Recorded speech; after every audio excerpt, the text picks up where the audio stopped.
Hello, good morning, everyone. I'm Myra and sorry here for Wave. Now, we are going live to Norton Healthcare. They're giving us some health and safety tips ahead of this winter weather that we're expecting over the next few days. As our storm tracking team has told you all about the weather that's moving in, let's listen in and get this advice from the doctors at Norton about how to best protect ourselves. Children specifically, I think about how much more vulnerable they are to extremes in temperature. And that's because of the proportion of their body that their skin makes up. So they are more likely to lose either heat across their skin, which makes them more vulnerable to colder temperatures. And so lots of families have questions about how to keep kids safe when the temperatures are really cold. And I'm going to echo that for our older patients, similar for our folks in their 70s, 80s, and 90s. They've lost some body fat. They are also going to be at risk for these very cold temperatures. So making sure that your loved ones who are older have good heaters in place, making sure their windows are secured for winter temperatures, making sure that they've got carbon monoxide detectors as well, just in case of that carbon monoxide building up in their living space. That's going to be really important. I would always recommend keeping extra blankets at home, making sure you've got things just in case your power does go out, which I hope it doesn't. But those hand warmers, feet warmers, I put some in the car as well. I hope you don't have to travel with these extremely cold temperatures, but I would make sure that you weatherproof your vehicles as well with extra blankets, hats, gloves, just in case something happens. The two biggest things that I thought of is, of course, kids at the bus stop, right? And then maybe those construction workers, those people who have to be outside. So obviously the message is to stay indoors if you can. But for those people, you know, the kids at the bus stop, those workers, those construction guys that are out on the roads having to do work over these cold temperatures, what's the advice to them, and how can they best sort of protect themselves best they can? I think for kids, I usually recommend dressing kids in one extra layer of clothing than an adult would be comfortable in. So maybe like an underlayer underneath your clothes, and then their coat, mittens, heavy socks, boots, hat, those kinds of things. Remember to keep, fingers, toes, ears really warm. You want to protect those parts of the body that are more likely to lose heat faster than your core body temperature does. Anything that gets wet is also going to get colder faster. So if their mittens get wet, then you need to take them off and change them out for something else. I love kids going outside and play. It's hard to get exercise sometimes when the weather is cold. And so I do like for kids to go outside and play, but you just want to make sure that they are dressed appropriately and that we limit the time so that they're not out too long where they get cold too quickly. Exactly. And it's echoing the same for adults. Layers, layers, layers. They are going to be your friend. And having one layer of clothing with another layer of clothing like wool or something of that sort on top of that is going to be very helpful. Making sure that you have waterproof boots and gloves and earpieces on is going to be very important. We don't want these items of clothing, and particularly with our shoes that we have on, to get wet, because when it's wet and then it's cold outside, that puts us at higher risk of hypothermia and frostbite. So especially for my folks who have to work outside, unfortunately, given their occupation, or maybe folks who have some temporary housing situations, that's going to be really important with these upcoming cold days. A good segue with hypothermia is maybe some people who don't know what those signs of hypothermia are, what the symptoms are. So can you guys break that down for us? So there's a range. Early signs would be numbness or tingling in fingers or toes. You might notice color changes, so they may look more pale. Those would be some of the early signs. I would encourage that if you see a child with those symptoms, or if they're telling you that their fingers are numb or that they have tingling in their fingers, that you go ahead and bring them inside and get them warmed up. But I would also ask children about those symptoms because they may not offer up that information to you. They may not know that they need to look out for those kinds of symptoms. So ask them regularly if they're experiencing things like that. And then certainly if they're not acting normally, if they seem a little bit confused, those would be later signs. And it's definitely time to come in, get warm, get something warm to eat or drink. And to echo that, also, if you're noticing that someone is outside shivering a lot, that is another sign that they are at risk of hypothermia. So I would bring that individual indoors. Another thing that you'll see with older adults or just adults in general is exhaustion. They're feeling more tired than usual. They might also start to feel confused, and they may be fumbling on their words as well. That is a sign that we need to bring them in, and particularly watching for the shoes and hands is going to be important if it's someone who's working outside, because that risk of frostbite is also going to be really high.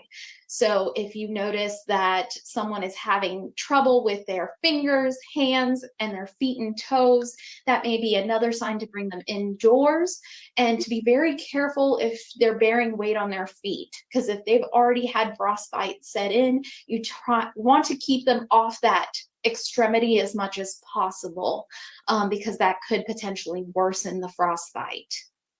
This is a little bit of a double barrel, but this is my last question before I open it up to the group, is just when do you know it's time to see a doctor? And then subsequently, when does that visit to the doctor become, differ between an urgent care and ICC and the emergency department?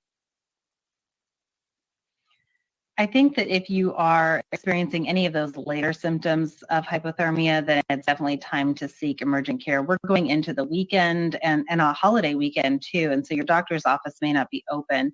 I think it is important to note that it is fine to call your doctor's office if you need to and have guidance on what you should do next. So I usually tell parents to give us a call, and then we can help them to decide where they should go to seek care. If they just need to, give them advice for things they can do at home, or if urgent care or the ER is more important for them and their treatment, depending on what types of symptoms they have.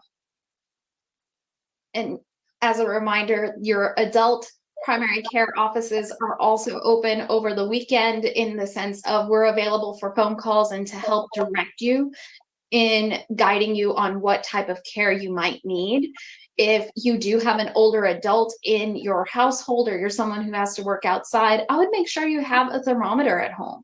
That way you can gauge what your temperature is. If it's below 96 degrees, that's concerning for the hypothermia. And you definitely want to try to warm up as best as you can. Warm liquids can be very helpful. For my adults, I always like to remind them, please avoid the alcohol and caffeinated beverages, because those are not going to warm you up, and they're actually going to cause you to lose more heat. So warm broth, warm tea, that's going to be more helpful in that sense of warming up your body temperature. Again, if you're confused, you're fumbling over words, you're starting to see an extremity, hands, feet changing color, that would be a sign to seek out emergency care. Very good. Very good. That's good advice. Okay, I'll open it up. I'll start with Paul from WHAS Radio. Hey, Paul. Hey, thank you. For either doctor or both doctors, a couple questions. When the temperatures get this cold, who should definitely not go outside? So for me and the pediatric side, I would be more cautious the younger that your child is. So young infants, I would keep them indoors as much as possible. It's not always possible. Sometimes we have to travel. Sometimes we have to take them with us when we go, and that's understandable. You just want to make sure that when they are out, we minimize the amount of time that they're outside, and we try to keep them as warm as possible. That being said, traveling with infants has its own safety issues. So it's never okay to put a baby or a child who's going to be in a car seat into their big puffy jacket and then put their car seat harness on top of them. It puts too much padding in between the child and the harness. And so what I would recommend instead is dress them in one extra layer of clothing that's still close to their body, put the harness on, and then put their coat or their blanket on top of them.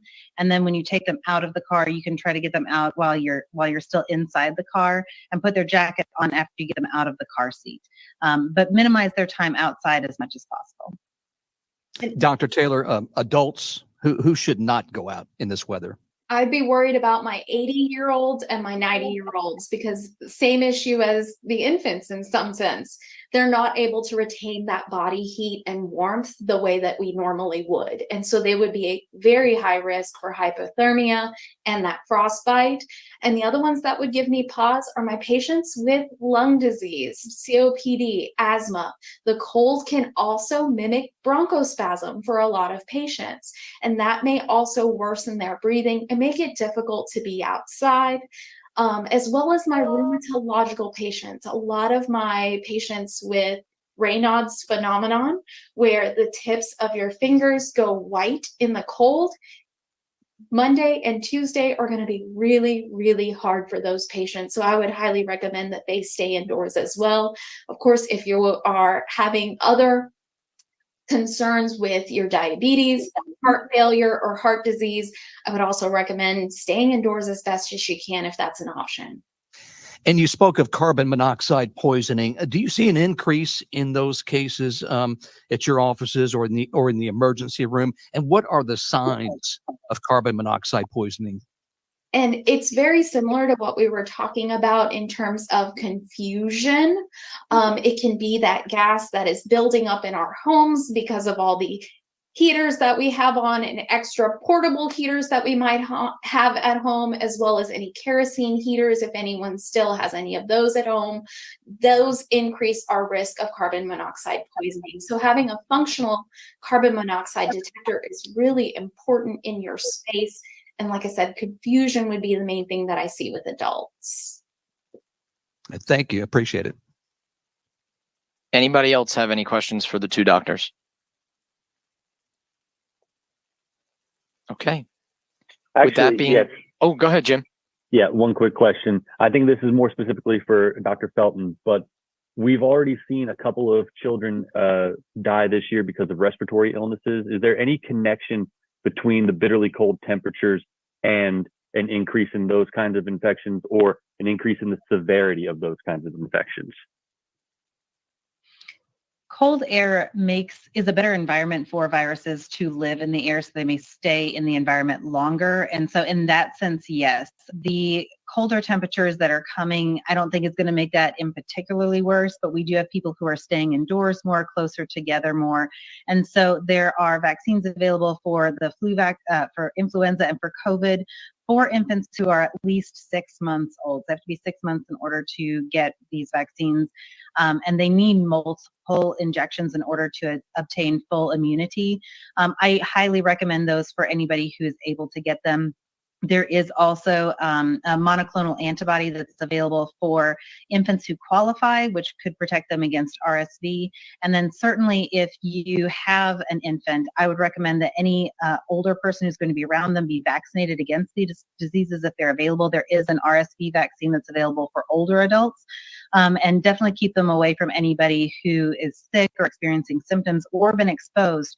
And that's going to help to protect them and keep them safe, because it has been a difficult respiratory year for our younger patients. And to echo that as well, with us spending more time together since the temperatures are so cold, if someone in your household is sick, it is okay to wear a mask if you're going to be around other members of the family. So that way you help prevent the spread within your own home. If you all have a bathroom that is shared amongst many family members, make sure you're wiping the sink and the toilet and all those common areas, so that way it's less likely to spread any sort of respiratory bug, but also any sort of GI bugs, because we've been seeing those as well. Thank you all very much. Paul, I saw your hand raised again. I just want to make sure that you didn't have a follow-up, or that was still from the first time. No, I'm good. Thank you. Okay, excellent. Okay. Dr. Felton, Dr. Taylor, thank you both so much for this. That was super helpful. Anything else that, before I end this, that you guys wanted to close with or felt like maybe we didn't get across? If not, we'll let you go. A lot of parents will ask me about babies and sleeping, and I want to echo that it is always good to put extra layers of clothing on or to use a sleep sack, but it's not okay to put extra blankets in a crib with an infant. So there are ways to keep the infant warm by turning up the heat at home or by adding extra layers of clothing, extra layers of pajamas, but don't put extra blankets or pillows and things in the crib with the baby because that's an unsafe environment for them to sleep in. And don't forget about your pipes. With all these cold temperatures, we want to make sure that we leave a little drip on those pipes on Sunday, Monday, and Tuesday night because you don't want to find out that you don't have any water. I did get one more quick question in from the newsroom. They wanted to know if any of our local pediatric ICUs are currently being overwhelmed or seeing an increased number of patients with respiratory illnesses. I think that our ERs and urgent cares have been seeing very high levels of patients with respiratory illness for the last couple of months. And so again, it's always okay to call your doctor's office first to see if your child needs to be seen emergently, or maybe they can give you advice on things that they can do at home in order to get them through until the doctor's office is open again. And I will echo that for the adult ICUs and hospitalizations. Those have been increasing as well in terms of respiratory illnesses. So that may involve COVID, flu, RSV for adults, as well as pneumonia. So those have been on the rise at the moment. Okay. Thank you both. Now it's time to let you go. Enjoy your long weekend. Everybody stay warm. And if you need anything else from me, you know where to holler, call us, or email us. Okay. We'll see y'all. All right, thank you so much for staying with us here on that stream. Dominique, I see your comment and you are welcome. I'm glad you found this information helpful. And hello, Jude as well, Joe Jude. So very important information to keep in mind, especially coming over the next few days where it's going to be extremely cold. Our storm tracking team has given you the heads up about this. We've been telling you about this. So we want you all to be prepared and not get caught off guard when those temperatures just go down really quickly, and it's going to be a shock to our system. Take care of yourself, take care of your neighbors and your friends, and find out how they're doing, especially the very young and the very old, so they are not left neglected in this time. It can get pretty dangerous, and I know this is stuff that we already know, but sometimes we don't recognize the signs and the symptoms of how dangerous this cold weather can be for our health and our safety as well.